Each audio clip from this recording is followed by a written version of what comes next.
So, Samuel. Yeah. Could you tell us about yourself a little bit? Just like give us a breakdown of who you are and what you do. Sure. In this lifetime, my name is Samuel Lee. I guess I'm a board certified psychiatrist and neurologist. Graduated from Cedars-Sinai, as well as University of Washington in Seattle. Part of my path so far, my dharma, if you want to call it, which I allowed myself to do, was to experience every psychiatric diagnosis and label personally. So there were moments, where I probably had 3 or 4 what psychiatry calls major depressive disorder, what I call a transition state in consciousness. Been through that 3 or 4 times, called off my wedding in a manic episode, so been through mania.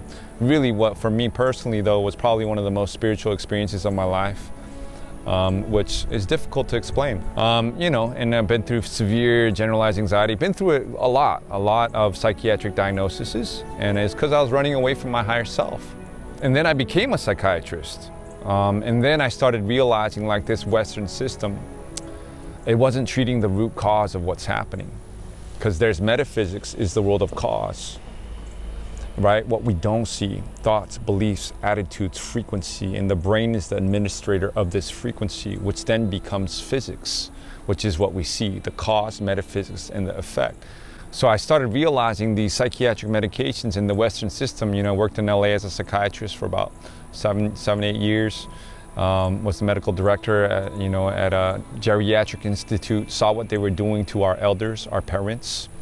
Really poor air circulation, really poor food. Anytime they cried out for help, they were really crying out for help. They would call the psychiatrist and give them more medications, mind-numbing medications that cause chemical imbalances, not fixing it. And so they would be drooling at the mouth. And because everyone's so busy, they just call the psychiatrist. And the psychiatrists are really just competing over the parents because they get paid per person. So I got offered about 2 times as much money to stay on there, but I couldn't do it anymore. So I just found out the system, and then I went to Kaiser, and I was working there. And it's a general outpatient psychiatrist, what people imagine to be a psychiatrist, talking to people across the table, really trying to understand, and really trying to love and have compassion for every single energy. Because like when people got problems, they come to LA. So there I was, right? All different kinds of problems, like literally trying to understand. And this point in my life, like I could probably sit in a talking circle, whether it's a homeless, a billionaire, a prostitute, I'm all that. But anytime anyone speaks, I'm like, yeah, me too, right? So that's what I was learning how to do, is to understand the unity of humanity and to have compassion and to understand the 7 to 11 generations of trauma that lie behind that. Went through very severe post-traumatic stress disorder. Sometimes it's still symptoms kick up. But through this whole thing, I learned and then I learned how to meditate. I learned about consciousness. I learned that actually what we're being told, the greatest cover-up ever, is trying to make humans believe they're third-dimensional beings. The war on consciousness. It wasn't the war on drugs, it was the war on consciousness. And so, as I started having these experiences and I hit rock bottom, right? Rock bottom. And from that place, I heard something tell me, hey, it's time, go to that yoga studio across your street. And this is when yoga was not popular for men, right? And I'm like a cardboard, but I said, do 30 days in a row. Either that or I was gonna die. My liver was dying. So I did. And at the end, I would feel this peace. And the way I am is if I find something, I go all in. So I found consciousness and it started liberating me. Crazy breath work, like going down, it would give me temporary relief, right? Like you'd see me walking down the streets of LA, I didn't care. Like, when someone is going through hell in their mind, any type of relief is the relief of all. The healing of one is the healing of all. So I'd be doing like crazy. I became a yoga instructor, breathwork instructor, went to the Amazon, worked with some plants down there, ayahuasca, spent time with each plant, learning until the plants told me you're done. I had to heal myself. The crazy podcast, pumping Kundalini like crazy. And I started figuring out we're multidimensional and the truth will set you free. And my paradigm was exploded every time. And the truth is, now what I really believe is quantum morphogenetic science. You are who you've been looking for. Take a look inside and you'll find you are who you've been looking for, and it's a science. It's in your DNA. We have 12-stranded DNA, original celestial human beings. You are the angel. And there's a science on how to activate each strand. And so we're like in the last scene of Avatar now, where consciousness, they're going for Mother Tree, they're going for Mother Earth's resources, right? Her water, her blood, her tectonic plates, they're mining, coaling, right? And in order to survive, consciousness is neutral. However, consciousness reserves the right when the survival of a species depends on it, right?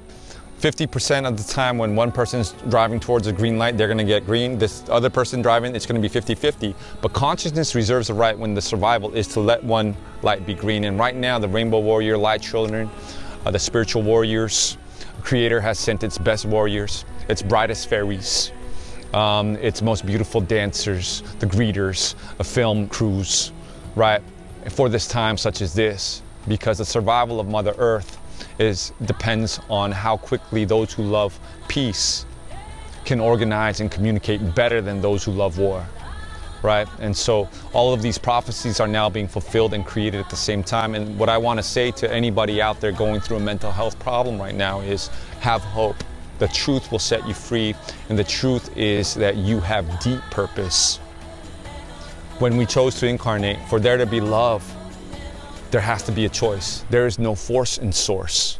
For there to be love, there must be a choice. So we chose to be incarnated for a specific mission, and now we have the tools. If we can activate the people onto the right mission, then they have purpose. There goes suicidal ideation.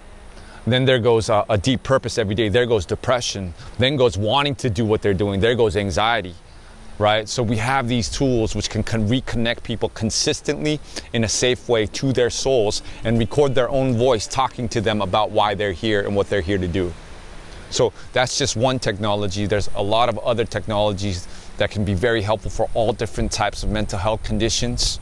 And the truth is stranger than fiction, but wouldn't you rather know the truth than living in a lie? And the truth will set you free. We are free, we are free, we are free. We have come, we have come, we have come. We are here, we are here, we are here. I know who you are in truth. I know how you serve in truth. We are free. And so there's a lot of cool people talking right now about how to set up a new system of mental health that is based on truth, consciousness, not diagnosis, labels, and symptoms. Because as soon as someone says, I have depression, they have just told themselves that they have that condition and their proteins have coded for that reality. So we want to switch it to energy and consciousness, where the truth of who we really are, a new paradigm. Don't fight the system, create a new one. You know, what we resist persists. What we judge becomes the shadow. So absolutely no judgment, but now we're focusing our attention on a new earth, a new system, a new global paradigm of mental health. The technology is already here. All we got to do is start talking, collaborating, have a little fun, and I'll see you on the other side. Love, light, and peace to all sentient beings. Reverse aging back to 33. That's when Jesus died, coming back alive. Got that mama mentality. Better, faster, wiser, stronger every single day. Let the inner child play. Woo! Heaven is a party. Everybody bring a hottie. Pull up in the Maserati. Shake your body. NLP body reset. Now watch me work it. Watch me twerk it. Hey. Permanent recess, let the inner child play, vacate, holiday, let's go, bring them all home.